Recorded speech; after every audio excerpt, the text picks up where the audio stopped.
O Sr. Conselheiro Pires da Rosa falou aqui numa questão que seria um tema muito interessante para debate e reflexão, que é de saber se haverá uma forma de fazer justiça no feminino.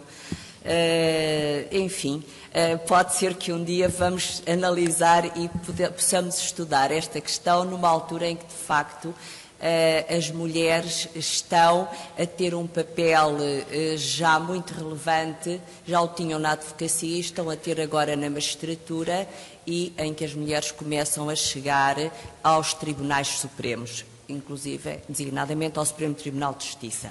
Mas indo à matéria que nos reúne aqui, no final de um dia que imagino já cansativo, venho falar-lhes deste tema. Não vou entrar propriamente na questão dos alimentos a filhos menores.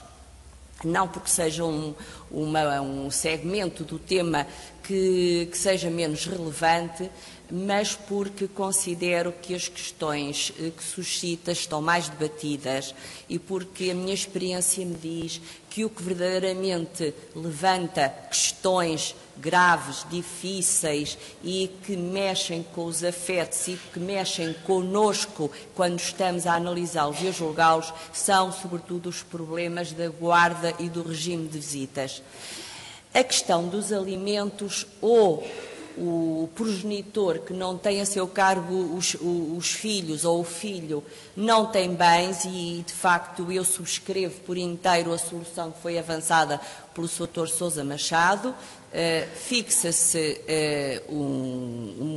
uma pensão de alimentos, toma-se como padrão o salário mínimo, enfim, há já jurisprudência nesse sentido e aciona-se o Fundo de Garantia de Alimentos a Menores, se necessário, e se for caso disso. Porque realmente me parece que os requisitos para fixar alimentos a filhos menores são muito circunscritos. A menoridade, por um lado, e a incapacidade de o filho menor poder prover ao seu próprio sustento. Os alimentos a filhos menores, por outro lado, têm uma característica, é que são um direito absoluto. Portanto, desde que exista um filho menor, ele tem constitucionalmente direito a ser sustentado no sentido mais lato do termo pelos seus pais. Já quanto aos filhos maiores, ou agora emancipados, embora realmente se coloque pouco essa questão na nossa realidade do dia-a-dia, já têm não um direito absoluto a alimentos dos pais, têm já um direito que se pode chamar um direito condicional. Eles podem exigir, podem pedir dos pais alimentos, verificados certos requisitos e dentro de um determinado e concreto circunstancialismo que a lei define. Em relação à questão de cessar a menoridade e cessar a responsabilidade por alimentos, essa questão foi muito debatida antes da nova lei e com muita pertinência, porque havia de facto uma corrente, sobretudo jurisprudencial, que entendia que, terminada a menoridade, cessavam os alimentos ao filho. E o filho poderia instaurar uma ação de alimentos nos termos gerais. No entanto, nós temos um marco que eu considero o mais relevante nesta matéria, o direito à família, que foi a Constituição e o decreto que surgiu na sequência dela, na lei ordinária, que foi o Decreto-Lei 496 de 77. E este decreto, pela primeira vez, percebeu que o recurso à ação de alimentos nos termos gerais, no caso dos filhos maiores, não resolvia e não respondia a todos os problemas e introduziu então o artigo 1880 do Código Civil. Este artigo 1880 do Código Civil foi inovador porque trouxe uma extensão da obrigação dos alimentos passada a menoridade para a maioridade dos filhos. Para quê? Para lhes permitir assegurar a preparação do seu futuro, para lhes permitir conseguir uma educação e uma formação profissional que os lançasse na vida. Esta inovação teve a ver também com a alteração da idade da maioridade. Foi reduzida dos 21 para os 18 anos. E, de facto, o que é que nós temos num jovem de 18 anos? Um jovem de 18 anos, no fundo, atinge a maioridade, atinge a plenitude dos seus direitos, mas a capacidade de os exercer, mas, de facto, isso traduz na prática em tirar a carta de condução de veículos automóveis e o exercício do direito de voto. Porque a essa maioridade não corresponde um estádio de autonomia financeira e, portanto, esse jovem carece de continuar a ser amparado pelos pais. É evidente que isto coloca problemas graves quando nós estamos numa sociedade em que cada vez mais existe uma falta de coincidência entre a conjugalidade e a parentalidade. Porque se o filho está inserido num casal, que são os seus pais, é evidente que esse casal vai proporcionar-lhe tudo o que pode e muitas vezes o que não pode. Mas se, de facto, não vivem juntos os pais, então o problema coloca-se, há que regular a forma como cada um dos progenitores vai contribuir para essa educação, formação profissional deste jovem adulto a partir dos 18 anos. Surgiu agora a Lei 122 de 2015, que é a razão de ser de estarmos aqui agora e neste momento, e que veio introduzir uma importante alteração no artigo 1905 do Código Civil. Esta alteração, eu vou dispensar-me de reproduzir ou de relembrar o texto da lei, porque imagino que o conhecem, mas acho importante chamar aqui à colação a motivação que esteve de acordo com o legislador na origem deste diploma. E o que nós temos aqui são os seguintes fatores. Os filhos, por regra, prefazem 18 anos sem que hajam ultimado os estudos e a formação profissional, continuam a residir em casa dos pais ou do progenitor se estiverem separados e como viviam até aí durante a infância e a adolescência. A obrigação dos alimentos aos filhos menores cessa quando atingem a maioridade praticamente. São os filhos maiores que têm de instaurar uma ação de alimentos contra o progenitor com quem não vivem. A justiça não é célere para resolver os processos em geral e também não é célere para resolver os processos relativos à fixação dos alimentos entre filhos maiores. E há um problema, que é o problema da igualdade, neste caso da desigualdade, entre os filhos de pais casados e unidos, ou pais unidos de facto, e os filhos de pais separados ou de pais que nunca viveram sequer em união, que nunca tiveram qualquer conjugalidade. Destas razões, eu destacaria, antes de entrar na análise propriamente das questões que me parecem agora mais relevantes, eu destacaria não tanto o aspecto de temor filial como fator que terá levado o legislador a ir por esta via de quase que garantir os alimentos ao filho jovem dos 18 aos 25 anos, eu iria mais até pelo campo afetivo. Porque é evidente que é um peso para um filho demandar judicialmente o pai ou a mãe para lhe pedir os alimentos, em circunstâncias em que as relações já estão muitas vezes comprometidas e em que este aspecto, esta iniciativa vai ainda danificar mais essas relações. Não é complicado um filho conseguir e dispor-se a acionar um pai que não lhe paga as suas despesas de formação, muitas vezes porque não quer. Entretanto, é destacar também, na minha opinião, o aspecto da celeridade processual. Porque agora, de acordo com a nova lei, a nova redação do artigo 1905, número 2, temos apenas 3 elementos a considerar. O filho ter menos de 25 anos, não ter concluído a sua formação e for razoável exigir uma prestação de alimentos ao progenitor com quem não convive. E esta norma está prevista para os filhos de pais divorciados, pais casamentos anulados, para esta realidade, mas é evidente que abrange toda a outra realidade de pais que não vivem juntos. Esta norma, e no tocante ao que ela consagra, levanta-me algumas reflexões. A idade dos 25 anos é apenas indicativa ou é o marco a partir do qual já não se poderá fixar alimentos ao filho maior? Se será automaticamente a pensão? Qual é o critério para se entender que o processo de educação está concluído? Será com a aquisição da licenciatura? Será com o exercício de uma atividade profissional remunerada? Deve considerar-se que também abrange o mestrado, que também abrange um estágio profissional complementar à formação. Nós não temos na lei o conceito de educação ou formação profissional e penso que bem.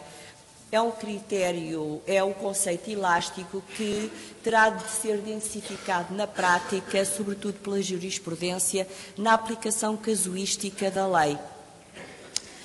Parece-me a mim, de qualquer forma, que esta prestação tem uma finalidade que é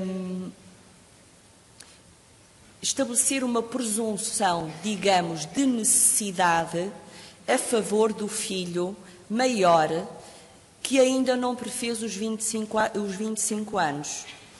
Esta presunção de necessidade, que eu acho muito salutar e que o legislador estabeleceu, vem de encontro à nossa realidade socioeconómica, vem de encontro à nossa tradição de países do Sul, em que os filhos permanecem durante muito tempo na casa dos pais, ao contrário da tradição e da cultura dos jovens dos países do Norte. Justifica-se assim que, como já foi referido na anterior intervenção, caiba, sendo uma presunção que eu considero uma presunção legal, caiba ao progenitor, a quem é exigido o pagamento da pensão, o ónus de vir demonstrar a irrazoabilidade da exigência dessa pensão por parte de quem a exige, porque isso já é outra questão. Em relação a esta questão dos alimentos, a nossa jurisprudência não tem fixado limites temporais. Não se entende que é o prazo de 5 anos, de 7 anos, de 8 anos. A lei fala em tempo normalmente requerido, no artigo 1880. É um conceito aberto que terá de ser, cujo sentido terá de ser encontrado através do conceito do justo e do bom senso que cada caso nos vai permitir encontrar, porque, de facto, se há matéria em que as decisões dos tribunais são casuísticas, esta é uma delas, por cada família, e falando aqui até no conceito de família, pais, filhos, tem, de facto, as suas características e as suas particularidades. É evidente que estamos a falar de uma matéria, de um diploma que é muito recente e tudo o que aqui for dito comporta muitas reservas por não haver já um trabalho de sedimentação, por não haver um amadurecimento. E eu confesso que quando o SES teve a amabilidade de me convidar para estar aqui, eu pensei, isto é um grande atrevimento da minha parte, porque realmente isto é participar com boa vontade no desbravar de um terreno que está completamente em aberto. Mas, dentro desse espírito e realmente procurando dar um modesto contributo, eu penso que, ainda neste campo da idade, também avançar o seguinte: chegados aos 25 anos, o que é que há a fazer, o que é que acontece? Aqui eu entendo que cessa a tal presunção legal de carência de alimentos para a formação do filho. Eu penso que, a partir daí, o filho terá de instaurar uma ação nos termos do artigo 1880 contra o progenitor com quem não habita, que não comparticipa nas despesas, e exigir dele que, de facto, faça o seu papel e cumpra o seu papel. Aqui não me choca que tenha de ser o filho, porque um jovem de 25 anos não é um jovem de 18 anos, tem mais maturidade, tem mais consciência da sua situação e do seu lugar no mundo e do lugar e do papel do que é ser pai ou mãe. E acho que não se podem deixar desprotegidas situações como aquelas em que, por exemplo, um filho interrompe a sua formação, está na faculdade, interrompe os estudos, porque, entretanto, teve uma doença grave, porque, entretanto, tem de acorrer e prestar auxílio, como aliás deve, a um familiar que lhe é próximo, e depois de resolvida essa situação, já com mais de 25 anos, quer concluir a sua formação. É evidente, será mais difícil, mas não é impossível, e de facto o 1880 do Código Civil coloca-lhe na mão as armas que pode esgrimir. Depois nós temos aqui, falei do conceito de, fala-se de normalidade, a lei fala em razoabilidade, continuamos no campo das cláusulas gerais, dos conceitos abertos, para os quais não posso, eu nem penso que alguém possa trazer aqui definições nem conceitos. De qualquer forma, eu atrevia-me a dizer o seguinte: penso que estes critérios de normalidade e razoabilidade, e até vou ler, estão associados à ideia de aproveitamento escolar ou falta dele, à existência ou inexistência de causas justificativas, e são conjugados com condições subjetivas relacionadas com o próprio jovem beneficiário dos alimentos, a sua capacidade intelectual, o seu rendimento escolar, a capacidade para trabalhar, e com condições também objetivas, os recursos económicos do filho, porque pode ser um filho que tenha já algumas fontes de rendimento, pode ter um part-time, pode ter recebido uma herança suficiente ou insuficiente para prover às suas necessidades, e também com os recursos do pai ou da mãe obrigado a prestar-lhe alimentos. A jurisprudência vem avançando várias situações de razoabilidade ou de irrazoabilidade nestes casos, que no domínio antes da vigência desta nova lei, mas que são perfeitamente transponíveis para a vigência desta lei, porque se debruçam sobre situações concretas que existiram e continuarão a existir. Eu não trazia aqui um enunciado de questões, mas eu não sei como está o meu tempo. Pronto, mas eu vou passar, porque quero falar de outras coisas e, portanto, não vou fazer aqui esta enunciação. Lembro-me que, enquanto desembargadora do Tribunal da Relação de Lisboa e presidente de uma secção cível, participei no debate. Nós tínhamos por hábito de discutir os temas mais relevantes dos acórdãos que iam ser proferidos e julgados, e então punha-se a questão de uma filha que não fala com o pai, com o qual não tem qualquer contacto desde os 13 anos, para vir pedir precisamente ao pai alimentos. E foi uma acesa discussão em que, claro, transpareceu a subjetividade de cada um de nós, porque nós, magistrados e advogados, somos pessoas, temos concepções de vida que nos informam, mas, de facto, fez vencimento o entendimento de que isto não era uma causa justificativa para não serem atribuídos os alimentos.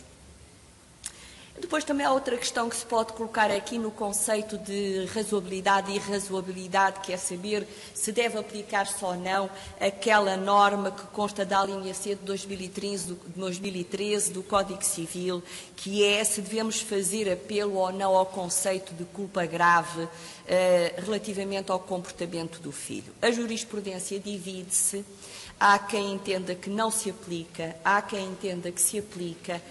Pessoalmente, eu entendo que aqui as coisas não são pretas nem brancas. Há aquele tom cinzento que é claro que é escuro, mas que realmente nós, na análise da razoabilidade ou irrazoabilidade, que é o reverso da razoabilidade, não podemos de olhar para aspectos que têm a ver, de facto, com o comportamento do filho.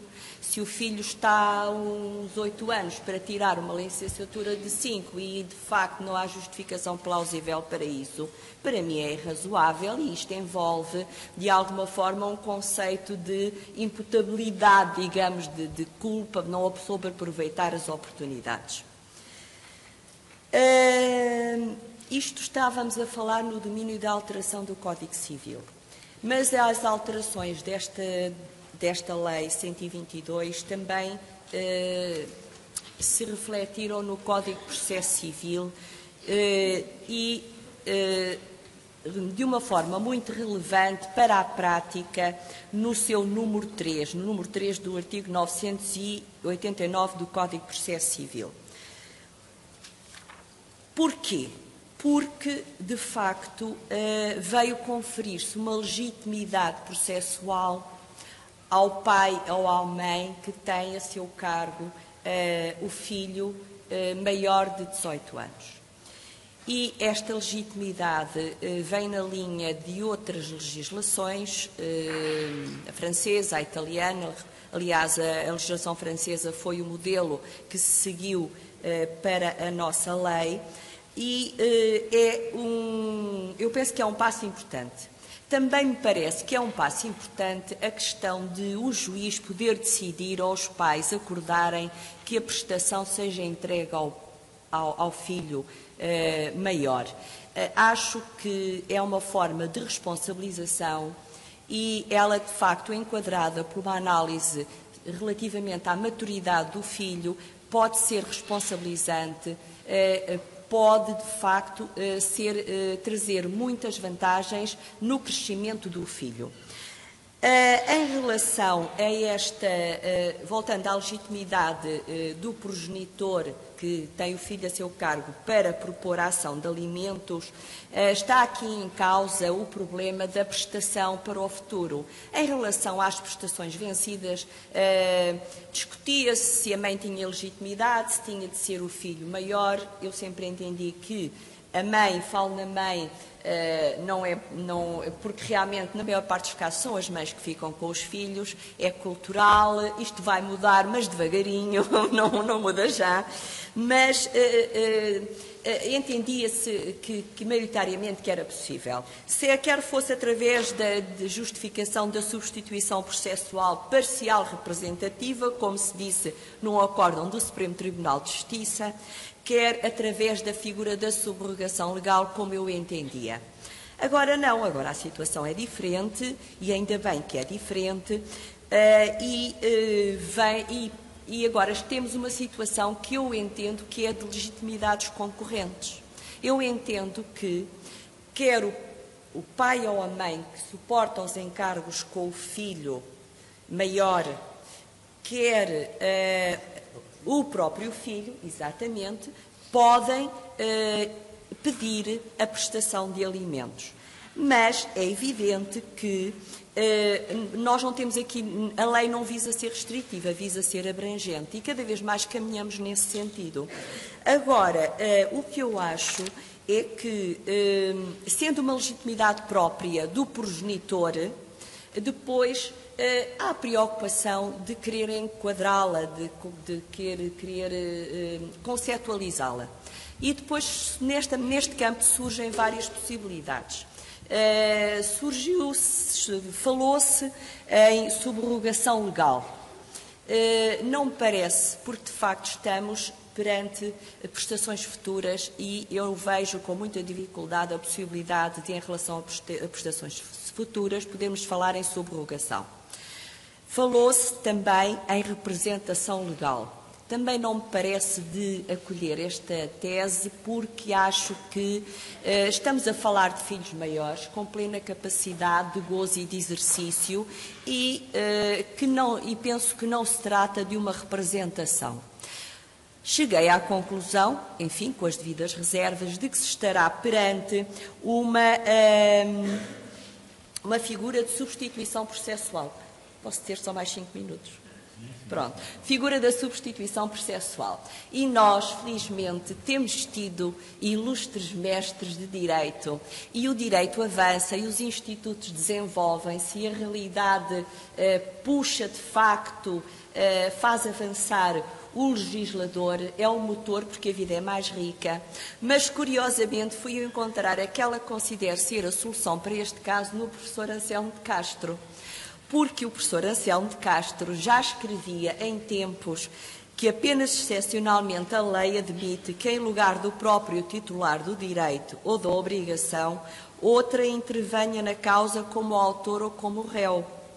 Nesses casos, aquele que atua em juízo, em nome próprio, como aqui acontece, o progenitor atua em nome próprio, um direito alheio porque este direito radica substancialmente na esfera jurídica do filho, substitui-se ao respectivo titular no exercício da faculdade de requerer ao Tribunal a tutela jurisdicional para uma situação jurídica em relação à qual ele não goza de uma disponibilidade exclusiva. Daí que o fenómeno receba a designação de substituição processual. E no nosso direito positivo, dizia este mestre, a substituição processual pode ter como fonte a própria lei ou a vontade das partes. E eu penso que o legislador, neste caso, quis, de facto, estabelecer um mecanismo de substituição processual. Ele conferiu um direito próprio de acionar uma legitimidade própria ao progenitor para atuar em benefício do filho.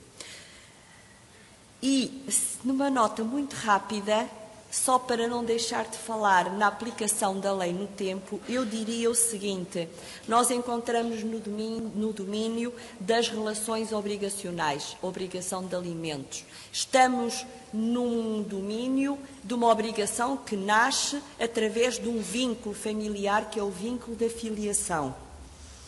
Estamos a tratar de uma norma, no 1905, número 2 do Código de Processo Civil, que procede a uma ampliação de uma obrigação familiar, amplia um direito e amplia a correspondente obrigação. Apesar disso, eu entendo que esta situação cai no âmbito do artigo 12, número 2 do Código Civil e entendo que esta norma é imediatamente aplicável. Aliás, já os ensinamentos também de outro ilustre mestre do direito, o Batista Machado, conduzem nesse sentido. Não temos, na parte de direito adjetivo, uma norma de direito transitório e quid juris. Eu penso que aqui também teremos que entender que se aplica ao princípio geral de que a lei é diretamente aplicável em processo civil e considero que se aplica a norma do 989, número 3, aos processos pendentes. Penso também que, em relação aos processos findos, em que já foi julgada cessada a obrigação de alimentos porque o filho, entretanto, atingiu a maioridade, não será curial reabrir esses processos, mas penso que será eficaz e processualmente aconselhável que a nova ação corra por apenso a este processo, até porque já existe um tratamento neste processo de regulação das responsabilidades parentais, já existe uma história. E isto, apesar de eu saber e de todos sabermos que estamos no campo dos processos de jurisdição voluntária, estamos no campo em que as decisões são resoluções, em que são alteradas se as circunstâncias assim o aconselharem, que estamos no campo de um caso julgado muito fraco, de um caso julgado que, ao contrário do caso julgado em geral e como um ilustre juiz conselheiro do Supremo Tribunal de Justiça, que eu gosto muito e de que muito admiro, costuma dizer, o conselheiro Salvador da Costa, não estamos aqui perante o caso julgado que torna o redondo quadrado e faz do quadrado redondo. Mas, mesmo assim, eu penso que reabrir processos findos não será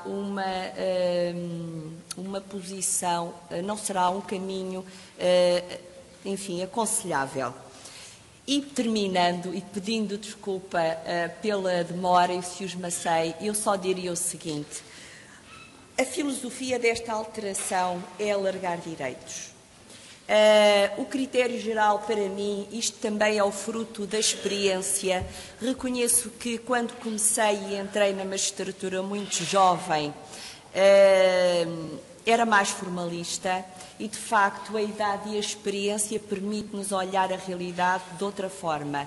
Hoje, o que eu direi é que o critério para aplicar esta nova lei terá de ser um critério inclusivo, terá de ser um critério que confira o maior número de direitos possível e que torne o processo mais célere. Não vale a pena andar a discutir, como naquela situação que o Sr. Conselheiro Pires da Rosa aqui referiu e que é caricata, em que se andava a discutir qual era o tribunal competente para fazer cessar os alimentos. Acho que, falo agora para os magistrados, a minha visão e a visão que tenho das coisas nesta fase da vida e neste momento é de que devemos buscar soluções que resolvam processualmente adequadas, mas devemos optar por aquelas que nos conduzam à resolução dos problemas, e ter ou não ter alimentos não é indiferente para quem deles precisa. Muito obrigada.